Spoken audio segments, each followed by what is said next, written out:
wind is blowing. We have rivers, water flowing. Geothermal, countries with close to, they have this kind of, volcanic activities. They have potential for the geothermal and stuff like that. So basically, to the layman point of view, this is the difference between renewable and non-renewable energy sources. Let's talk about a few cities around the world that Cape Coast can learn from. And these cities that took bold initiatives and steps to transform what their challenges were. So, again, let me put this quote forth. Sustainability is about survival, not sentiments. Sustainability is about survival and not sentiment. Around the world, cities that were once stagnant reinvented themselves by rethinking energy. Now, and I think the underlining word for me here is that these cities were once stagnant. They didn't know what to do, and then they focused on energy. We have Freiburg in Germany. It became a solar city through local policy and citizen energy ownership. You have Curitiba in Brazil, who integrated clean energy into transport and urban planning. Then you have, right here in Africa, Cape Town, who was faced with serious energy crisis a few years back. They diversified their energy source at the city level. These are three cities that have done it. And so, if they have done it and have rescued themselves through building local capacity, the thing is, Cape Coast doesn't necessarily have to copy, but Cape Coast can learn from their courage. And so, my first question, Doc, is this. From global cases that you yourself, being an expert in this area, what is the single most important lesson that you believe that Cape Coast should take from these examples that I have mentioned? We've talked about Freiburg in Germany. We've talked about Curitiba in Brazil, and then Cape Town right here on the soil of Africa. All right. Single lesson. And you can do more than one, but if you stayed on one, that's all right. All right. So the first thing I can say is awareness. Now, whenever there is a new technology, you need to educate the people. So you need to educate, find out, are they willing to accept that? Now, in doing that, you will know the fraction of the population who are willing to accept that. Now, they should understand why they need to embrace that technology. So, say, I should go in for solar. When I go in for solar, what will I get? I have a ECG. So why should I go in for solar? Now, when, they are being educated, now this is where the policy aspect comes in. So we are saying everybody should go in for solar. Okay, I understand. I'm going for solar. What will I get from the solar? Now, the policy parts, especially from the government sector, plays a very major role. Now, most of these cities that you mentioned, being able to move into green, most of them, I will not be surprised. They have policies that is driving them. Now, Germany, for instance, I have been to Germany so many times, and I realized that they have this kind of net metering and feed-in tariff. So people are willing to install solar on top of their roof just because they know that when I do the installation, I'm going to get something back. Notwithstanding, the emissions and stuff like that from, the fossil fuels and the climate change, but they know they also get something from it. So the whole thing boils down to, the policies driving it.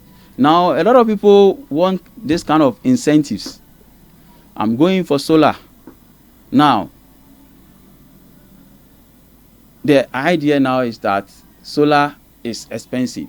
If you meet anyone, oh, solar is expensive, solar is expensive. And that is true.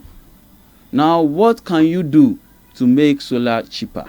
So this is where the incentives comes in. Yeah.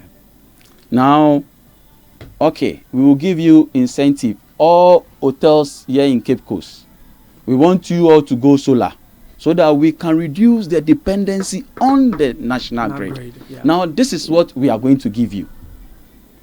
You are supposed to pay this percentage of tax. We are going to cut to 80% off because you've gone solar. And I believe most of them will go to solar. But if, there is nothing like that and they have the grid, they will go and buy their diesel generator, because solar projects initial investment cost is very high. That is the truth. But operating and maintenance cost is very low. In the long term, you pay back. But if I can pay grid 200 cedis every month, then you are telling me to go for solar 200,000 cedis. You will think about it. Do you get it? But if you are telling me that, oh, my task that I'm supposed to file, you cut 80% off and give it to me if I go to solar, I'll move faster. So for Cape Coast to be able to, imitate what these cities have done, we need a policy like this which can, push people to also think of going green. Without the policies to drive, I don't believe, unless the person, he or himself, thinks that, oh, I also need to do something to save the climate. That is the thing. I think it's fair to inform our listeners that the 8-year development plan of Cape Coast does have some things about renewable energy, and let me read. Wow.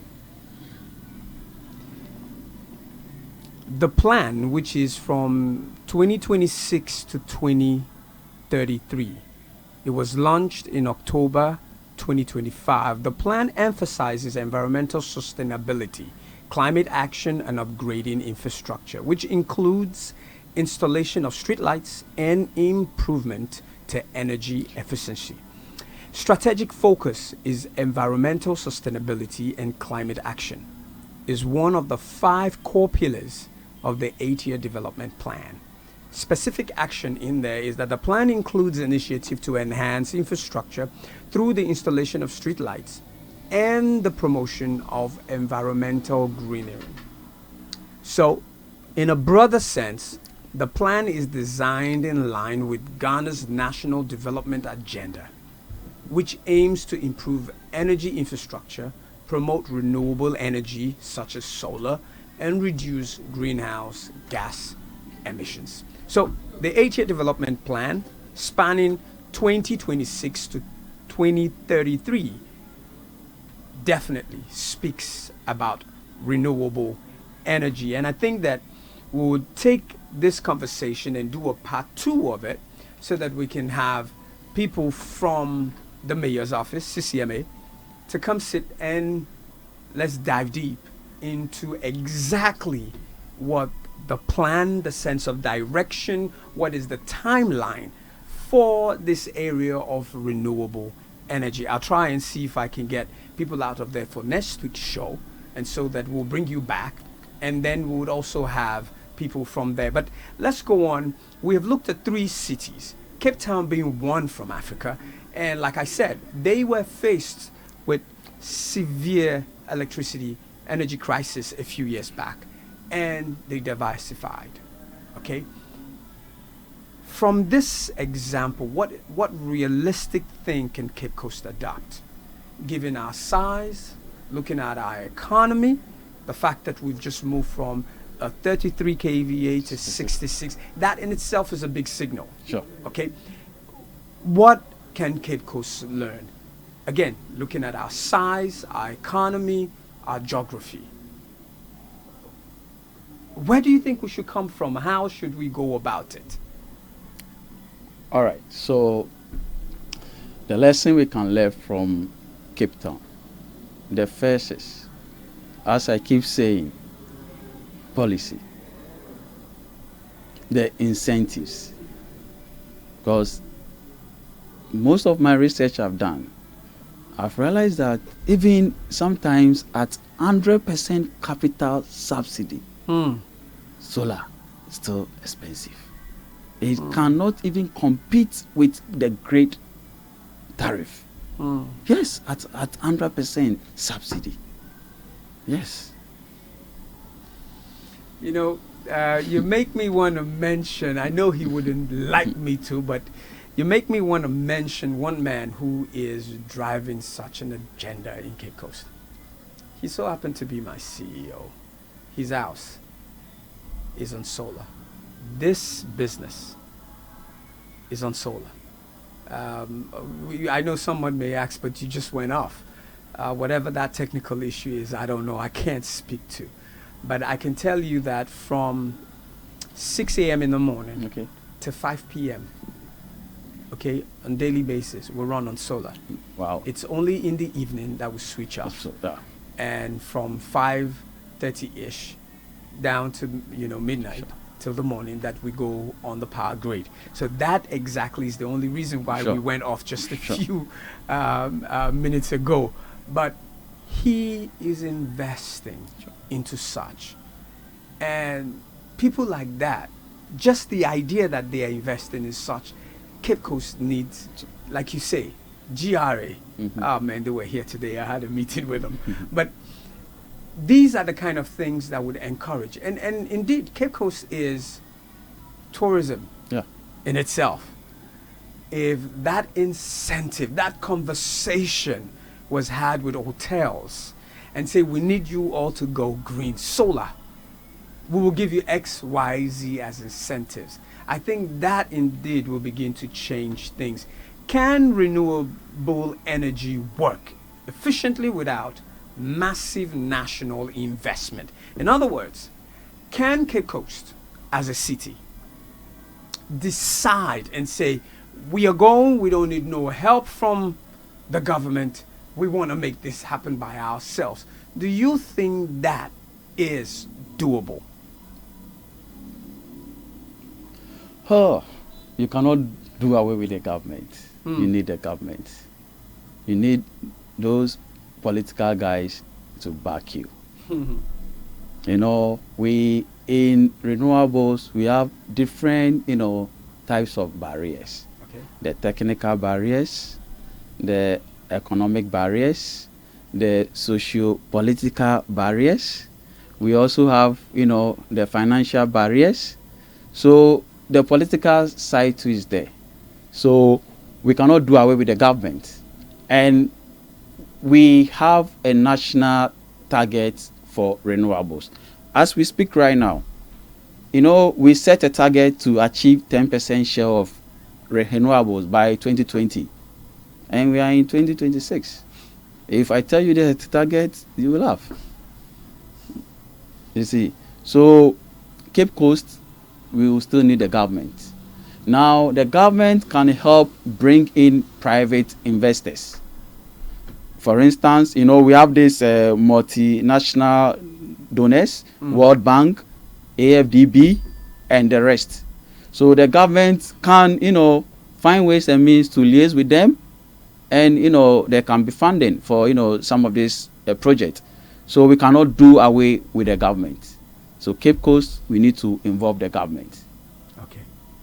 If Cape Coast, we need to involve the government, someone like me will say that the government will not pay attention to us, because when it comes to this renewable energy, the government probably wants to see a cry. Remember that as far as strategy is concerned, economically, there are three key cities that you call the business cities Sure.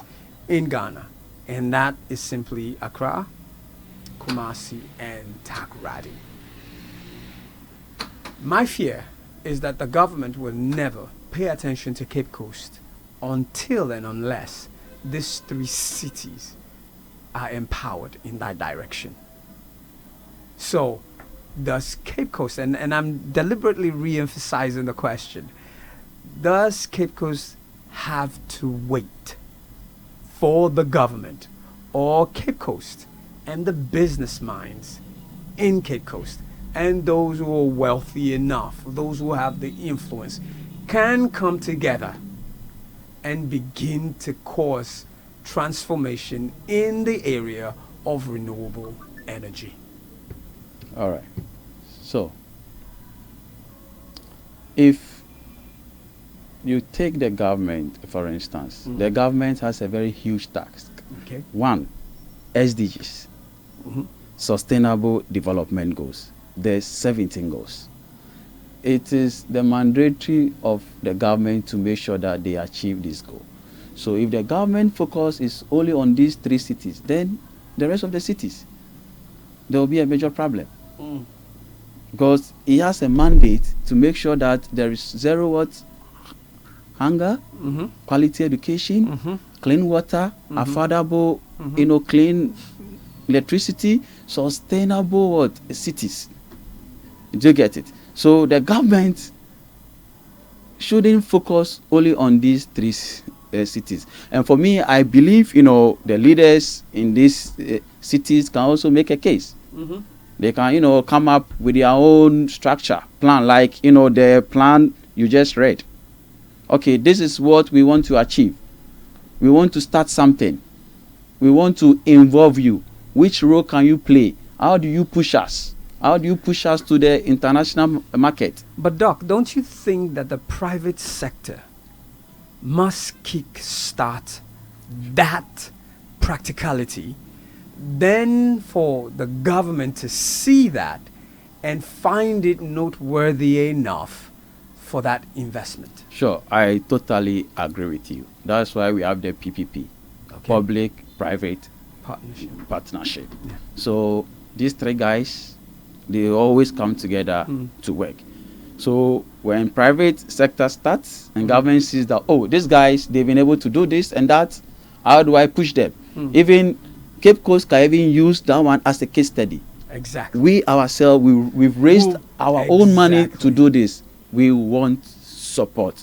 And for me, I believe this World Bank and stuff like that, they want to see, because they have a notion that, I don't want to say it on air, they have a notion that, but if you're able to do something from your own pocket, I believe, yeah, sure. Okay, let's focus a bit on Cape Coast, the CCMA. I know we said, I said we'll do this next week, but the conversation is interesting enough for us to touch on it a bit. A promise and a plan that is not backed gives you nothing. So a plan promise that is not empowered, therefore, comes to nothing. The CCMA, we said, launched an 8-year development plan under the leadership of the mayor, and it speaks clearly about urban expansion, economic development, youth employment, and environmental sustainability. What renewable energy offers is the connecting tissue, between these ambitions. So, renewable energy is that line of connection, is that bridge that connects urban expansion, economic development, and youth employment, environmental sustainability. So, no SMEs thrive without stable power. No tourism city propels without an environmental era and care. No youth agenda succeeds without new age skills. Energy is not a sector, it is the enabler And what I'm wondering is, do our leaders, do those who are leading the agenda of Cape Coast understand this on the fundamental level, that renewable energy is an enabler? And for me, that's a question I think when they come in, I will put to them. But let me put this one to you. Looking at CCMA's developmental priorities, where do you see renewable energy naturally fitting in all of this? All right. So one, renewable energy drives economic development. So which is in their plan. Another thing is job creation. Now, there are so many entrepreneurship opportunities in renewable energy. Solar PV installations, biogas, and the rest. Now, people can get the opportunity to create their own jobs. So one of the things that we teach our students is to start their own business. For me, that's what I always tell them. Because say, hey, you need to do something. Work for yourself. Start your own business, because there are so many opportunities. You can start your own business. And I've seen that there are so many opportunities here in Cape Coast when it comes to renewable energy in terms of job creation. So job creation is there, economic development is there, and the sustainability aspect is there. So assuming every home is gone green, hotels, businesses are green, that means that our, the dependency on the grid is almost a zero. Now, one thing that I've realized that we can do is that for the businesses, you can give them green bonds, green financing. Okay. Reduce the interest rate for them. So, okay, we want to go in for loan. There is a study that we are doing now with one lecturer in Takrade. We are looking at solar financing urban residential grade tie solar PV systems. Say the theme again, the topic of it. Financing solar PV, financing urban solar PV systems. Financing urban solar PV systems. So we want to check if a business, say I want to go in for solar. Now I'm going to take loan from the bank at this rate. Am I going to make profit? Doable? Yes. And we've done the study, but I don't want to give the findings here. It looks so funny.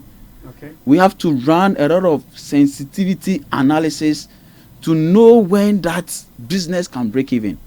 So it means that you need to reduce the loan rate and even the terms before they can break in. So if they are able to do that, the government can liaise with the banks, able to do some of these things. I believe it can also help to push the Cape Coast. Let me put you on the spot. All right.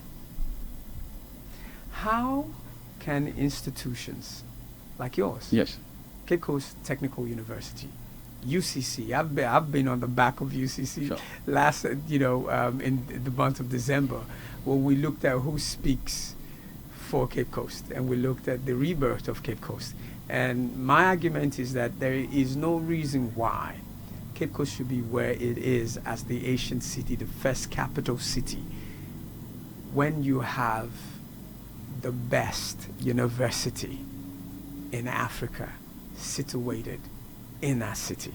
It shouldn't be this bad. We should be thriving. We should, just as the university is the first in this, Cape Coast should be the first in that. But the correlation is not there. So how can institutions such as yours, as a lecturer at the university, directly support the CCMA's vision outside, and I don't want you to say anything about research papers, sure. Outside research paper work, what are practical things that both the University of Cape Coast and the Cape Coast Technical University can do to help the transformation of this city? All right. So in my institution, my department specifically, we train students on how to design and how to install renewable energy systems. Okay. That is the way forward. Now, the focus has been on entrepreneurship. See, so we train you to have that entrepreneurship mindset. Now, if you can design your own systems, you can design system and do installation and troubleshoot. That is a good news for us. Now, another thing that a lot of people miss is energy savings, energy conservation, and energy efficiency. We waste a lot of what? Energy. So we train them in renewable energy systems, design, installation, and troubleshooting. Then we also train them in energy management. So they focus on energy savings. So for my institution, we are doing it. We have a department and we are training them. And we believe that they can come out and also start something to help, develop Cape Coast. Doc, I'm still coming back to Sure. you. I'm going to hold you Sure. again. I know you're doing that. Yeah. Your core job is to train. Sure. So you do that. Sure. I'm one of those who believe that there is a huge disconnect Sure. between what the universities are doing and what is going on in the local community. How do we bridge that? You're doing a fantastic job. You're training. But we know for a fact that about 60% or more of students in the schools in Central Region are not from Cape Coast, are not indigenous.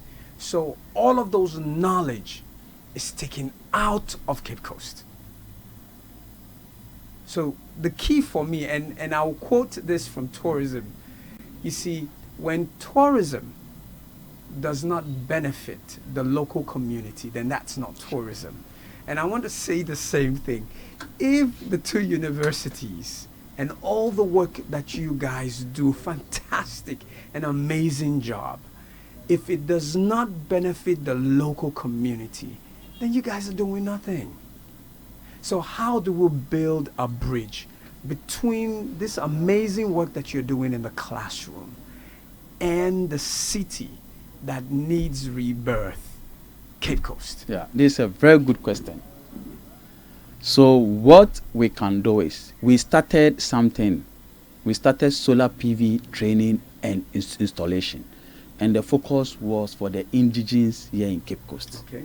So for me, I believe that if we want to train the indigenes from the Cape Coast, then it means that the university needs to find ways and means and then, to admit students from Cape Coast and give them that training.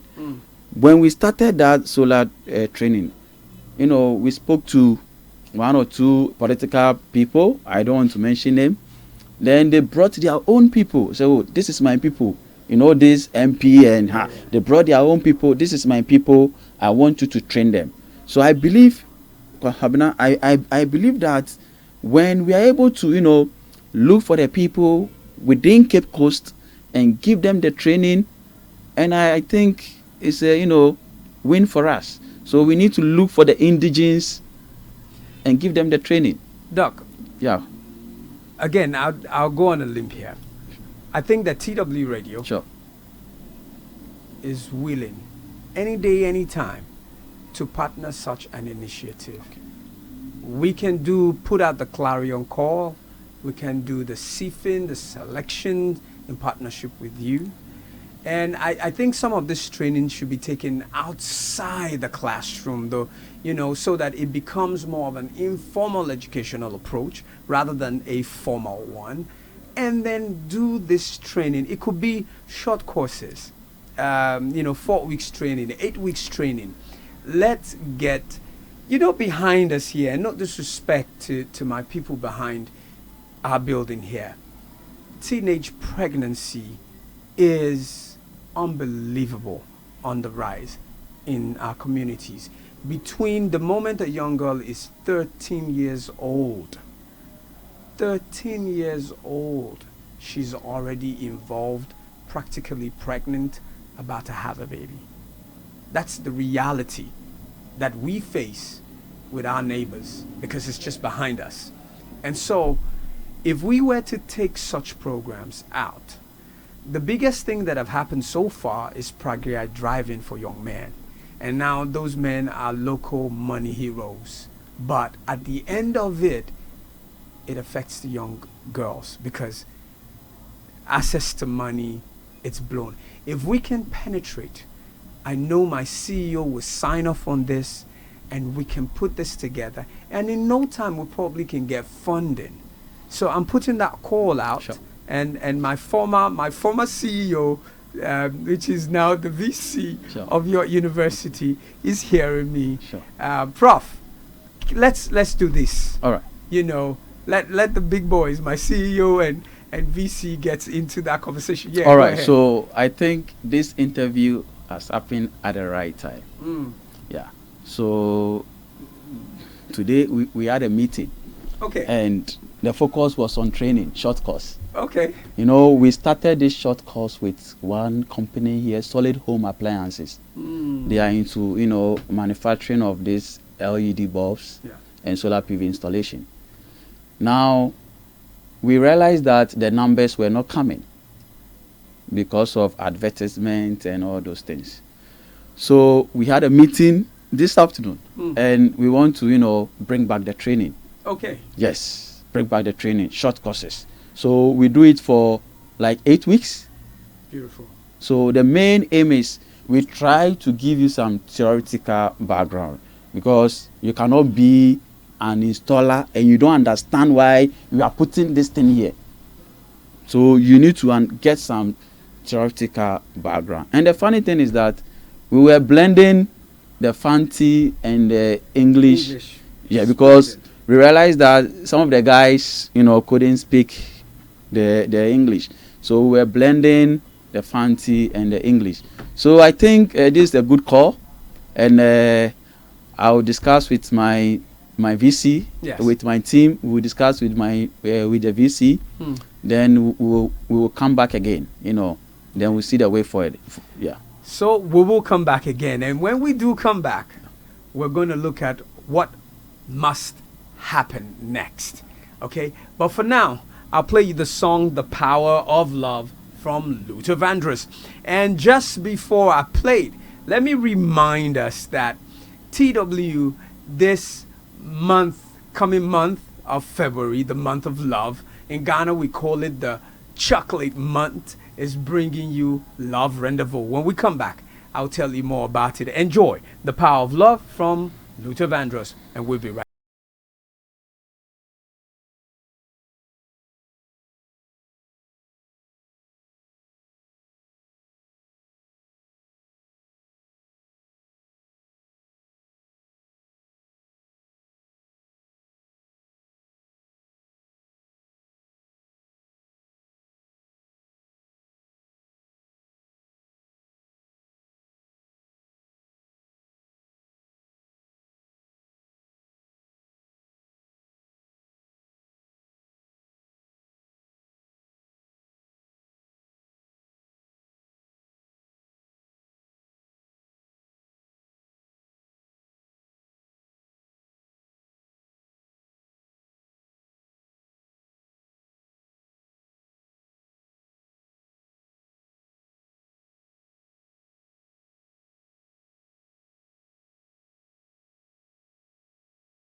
action steps. So let me start with this quote. It says, "The future belongs to those who organize for it."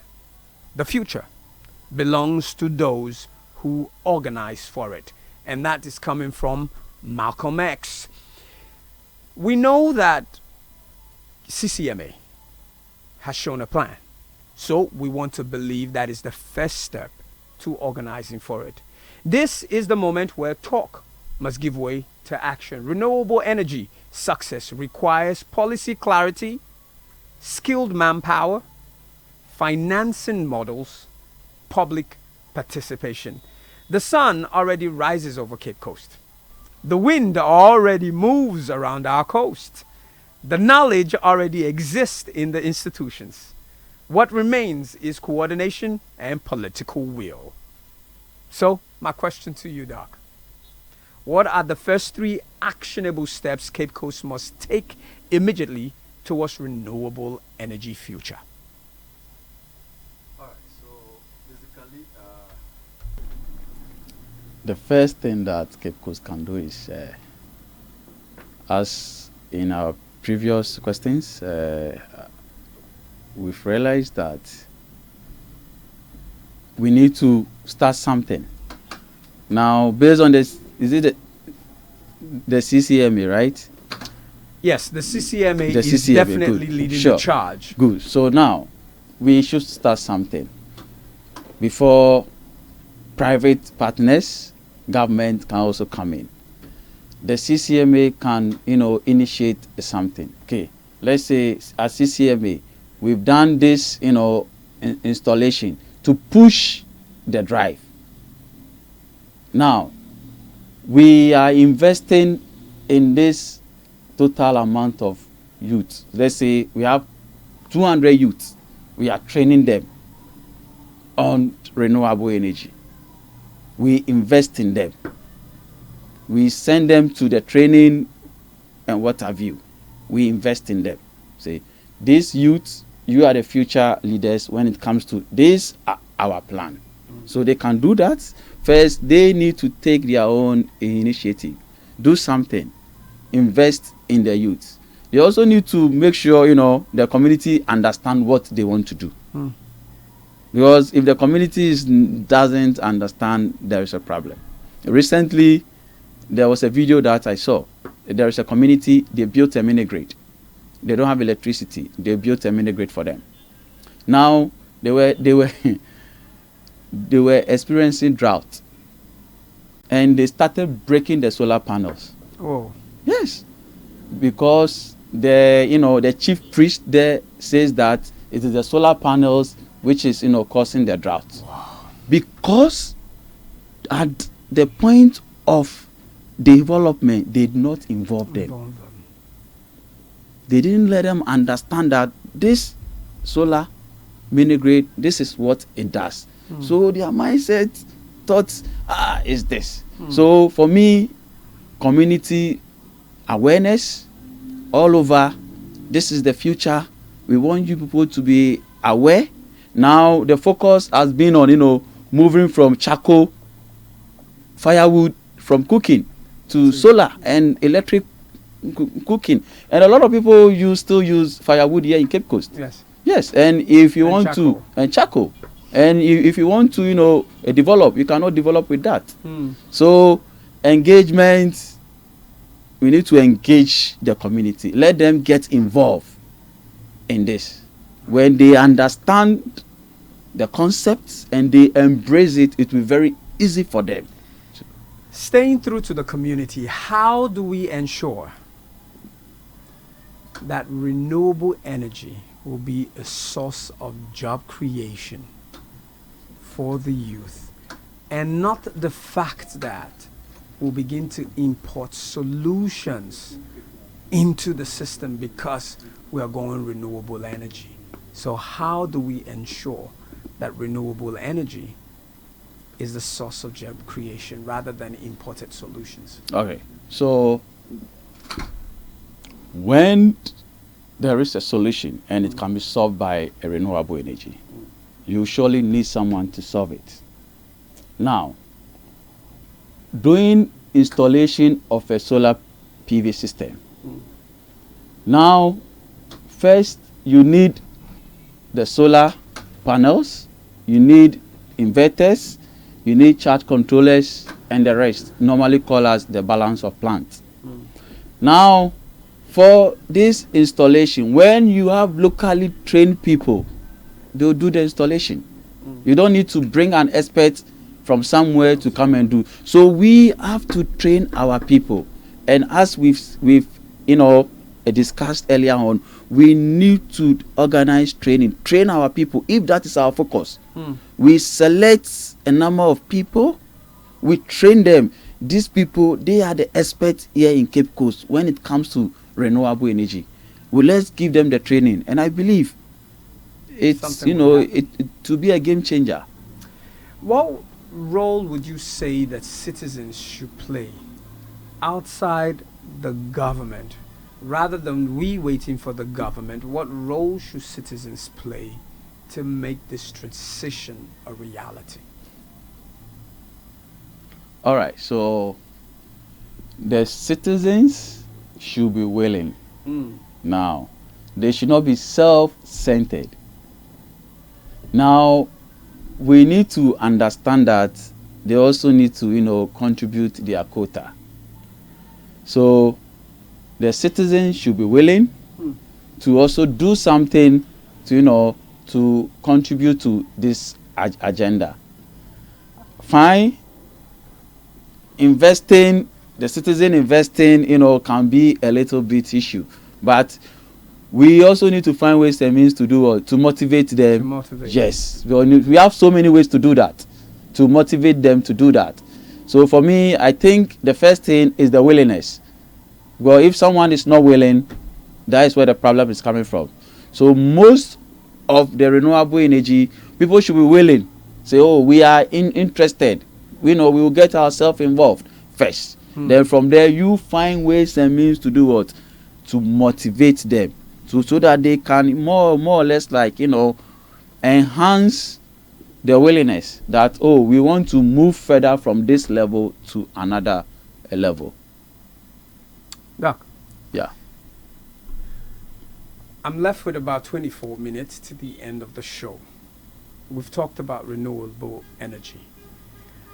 I would drag you out of renewable physical energy to renewable energy of emotions and love in a few seconds before you leave. We'll talk a bit about the month of love. Okay. To end the show. But before we do so, I want people to listen to this song by Kirk Franklin and the Family. It's called Love. This is the remix edition. Enjoy.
The energy between the male and the female. In fact, we say the male energy and the female energy.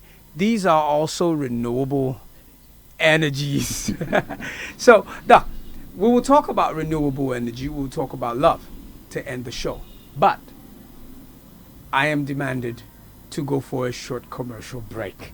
So, let's do this short commercial break. And then when we come back, we'll talk about your love life and how you've been renewing that energy in itself. So we'll be right back. That was real, and chocolate made everything sweeter.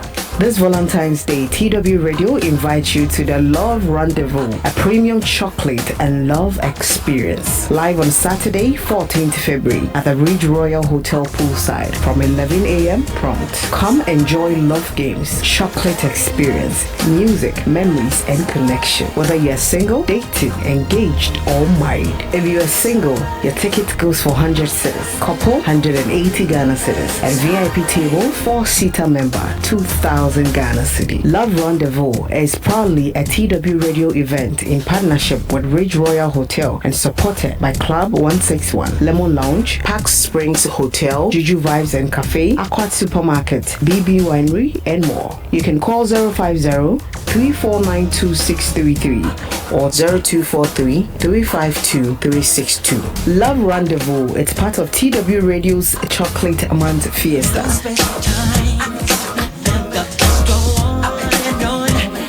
Hi guys, this is the city of choice, Cape Coast, and we are the food joint of choice. From 𝐵𝐿𝐻 Pizza to 𝐵𝐿𝐻, now 𝐵𝐿𝐻's Kitchen. 𝐵𝐿𝐻's Kitchen. Oh yeah, 𝐵𝐿𝐻's Kitchen. Ignite your bites and grab something delicious to eat. Fresh every single day. From our 𝐵𝐿𝐻's special pizza to all your favorite types of pizza to our shawarma. Oh, not forgetting our assorted fried rice, seafood fried rice, jollof rice, pork fried rice, assorted jollof rice, bankuna tilapia, plus wolf rice and chichos nazi. 𝐵𝐿𝐻's Kitchen with our wall-stocked bar, whiskeys, champagnes, beer, and lots more. And a cozy environment to watch all your favorite live matches. 𝐵𝐿𝐻's Kitchen. Get your orders for all events as well. The hand prices affordable. 𝐵𝐿𝐻's Kitchen. Just walk in, have your plated service or delivery services as well. From Monday to Sunday, 10 a.m. food is ready. Located around Interbetten traffic lights on your way to Interbetten, in front of Social Welfare Training School, Haydu Estate. Call 0591-844-107 or WhatsApp 0578-000-095. 𝐵𝐿𝐻's Kitchen, where every flavor tells a story. Yeah, so welcome back. 𝐵𝐿𝐻's Pizza, or 𝐵𝐿𝐻's Kitchen, where every flavor tells a story. Doc, let's shift into renewable love energy. Cape Coast is the city of love. Yeah. So, how have you been renewing your love? Very tricky question. Okay, let me be direct then. Doc, Yeah. are you married? No, I'm not married. You're single? Yes, I'm single. The more reason why February 14th is your thing. It's called Love Rendezvous. I believe you're dating. Yes, I'm dating. About to go to the... No. Not yet? Mm-hmm. Not there? Mm-hmm. Okay. Mm-hmm. So tell us, what are some of the love signals for you? I know a lot of, your students are listening. I know the rule is that you can't mess with your student, but Sure. there are a lot of women out there who are listening and, they've been wondering, how do I get this man? Tonight, they know how. So tell us, what are some of your love signals in music? All right. So for me, I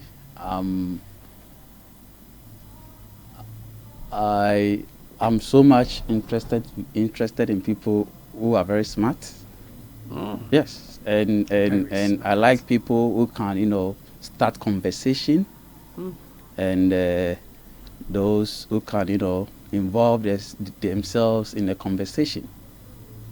Because I want us to flow. We should always get something to say, not someone that we go and sit somewhere and I'll be the only person talking. No, it shouldn't be like that. So for me, I like to be engaged. I like to be engaged, and I want us to flow. There should be vibe. We should be able to communicate with each other. Yeah. I studied in Nigeria. It's so funny. In Nigeria, ladies are not supposed to go out after 6 p.m. So there is one Algerian lady I was so much interested in. Do you know the funny thing? I told her, we want to go out in the evening. She said, no, in Nigeria, you can't go out in the evening. Wow. Yes, Wow. and it was so funny. Is it that you can't go out at all, or you have to be married? So when you are single and you are not married, it's difficult for you, especially when you are a student, Wow. because all students, they are in their hostels. They call it cité. They are there and stuff like that. So when you are moving out, the security, they won't allow you to move. Wow. Yeah, so I really suffered in Nigeria for 2 years. Good confession. But I think the beautiful thing is that February 14th this year, TW is organizing, putting together this amazing event called Love Rendezvous. Starts at 11 a.m. On Saturday. It goes all the way to 5 p.m. And there are going to be plenty love activities happening. And some of the fantastic prizes to be, won throughout that period. Hotel night stayed, all expenses Ooh. paid. I'm sure 2 couples will probably go and enjoy 2 luxurious hotel night stay. There's dinner between the hours of 6 and 10.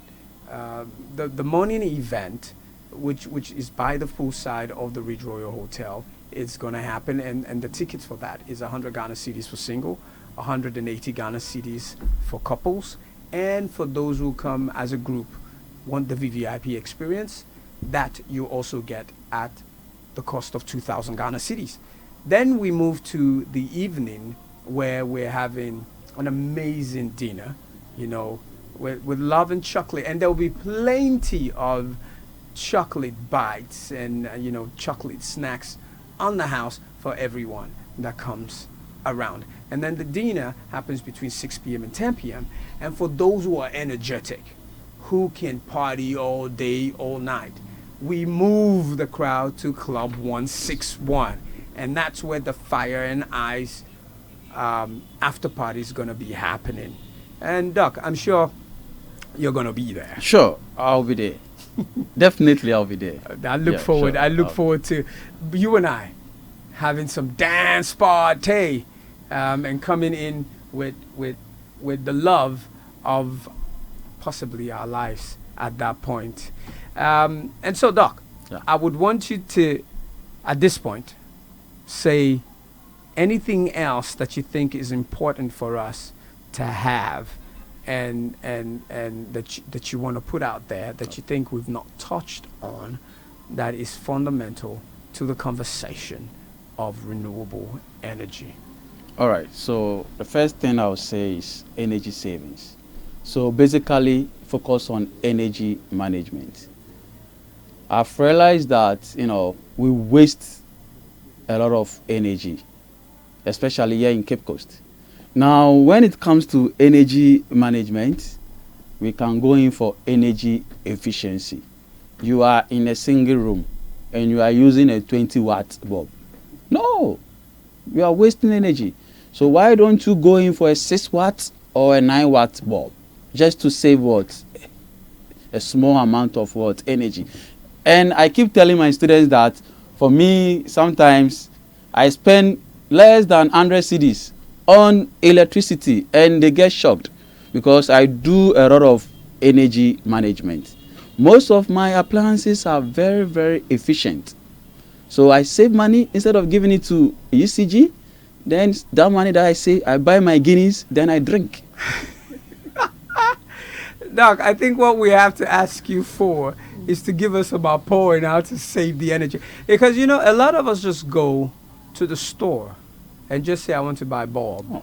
And we buy the bulb, and we don't read nothing. We don't care about it. In fact, a lot of homes will tell me, Pierre, I want the big one, that very bright. And some people use what would have become, you would consider a security light in the halls or in the bedrooms, And so we definitely need some tips from you on how to save energy. All right, so when it comes to the bulb, for instance, we have something called power ratings and lumens.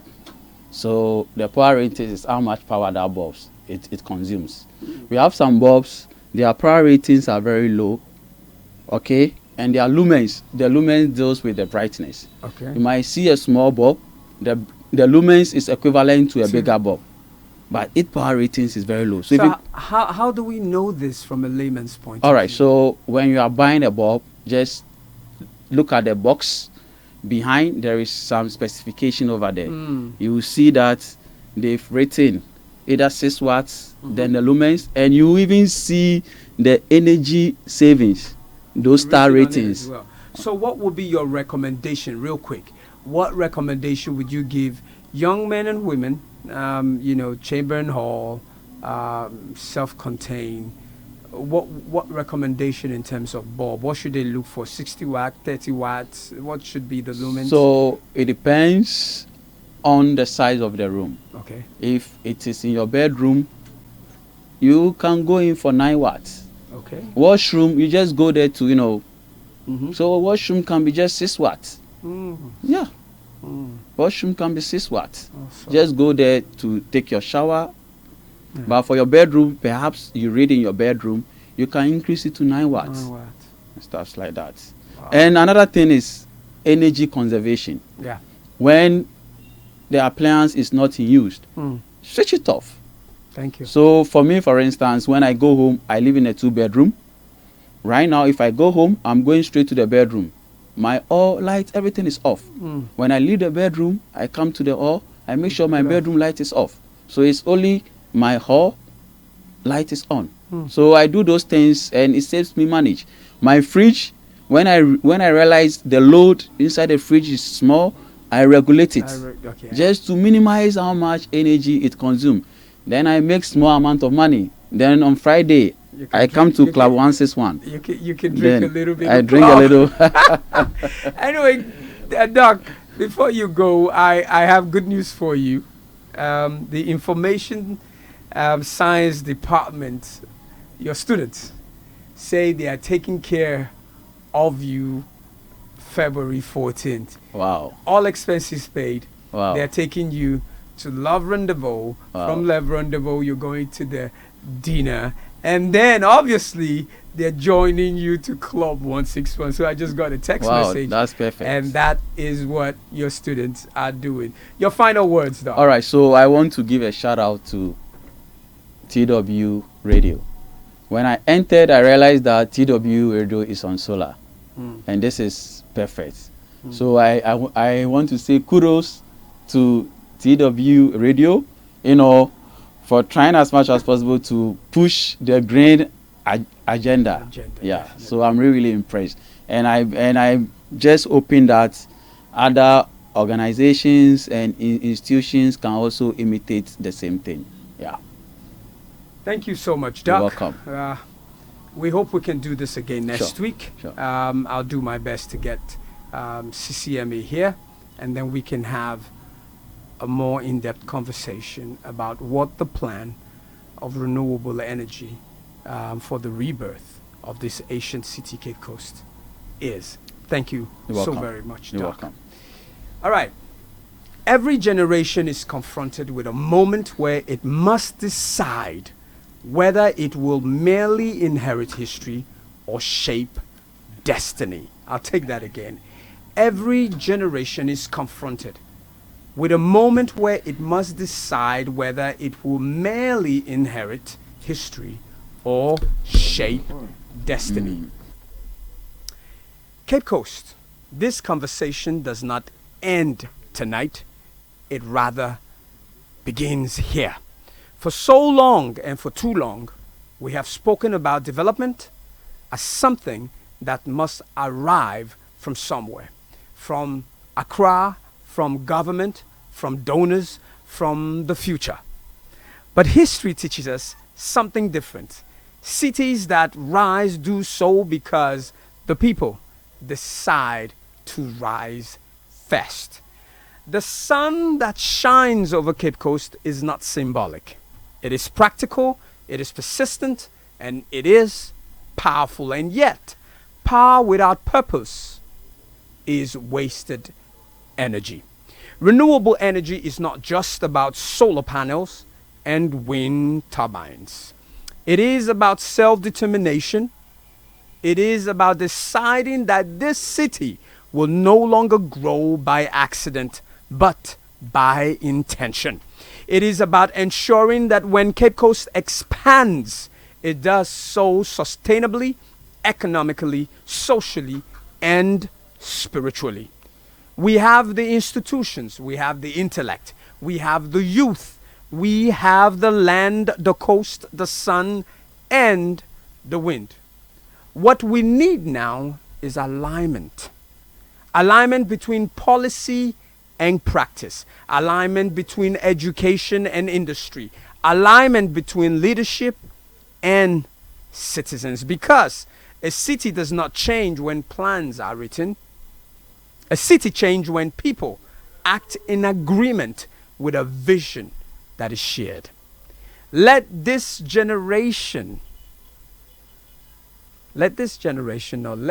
be that this generation that refuses to outsource Cape Coast's future. Let us be that generation that refuses to outsource Cape Coast's future. Let us be that generation that builds systems and not slogans. Let us be that generation that understands that sustainability is not a Western idea. It is an African heritage. I'll take that part again. Let us be that generation that understands that sustainability is not a Western idea, but it is an African inheritance. Our ancestors lived in harmony with their environment because they understood a simple truth. You do not destroy the source of your survival. Today, we are being called to remember that wisdom, using modern tools, modern knowledge, and modern courage, Cape Coast can become a model. Not the loudest city, not the biggest city, but the wisest city. A city where energy powers opportunity, where youth skills meet real jobs, where development respects heritage, where growth does not come by the cost of tomorrow. The question before us is no longer technical, it is moral, it is generational, and it is urgent. If not us, then who? If not now, then when? This is Afro Konnect. The work is here and now. My name is Kobina Edah, also known as 𝐘𝐨, and I pray that 𝗏𝗏 Nyankopɔn and the Olódùmarè and Oriseh guides your step, sharpens your mind, and bless Cape Coast as she rise again. Good night and God bless. 9. Everything is blue and I feel like I'm losing you, but I won't quit 'cause I believe in this. I fight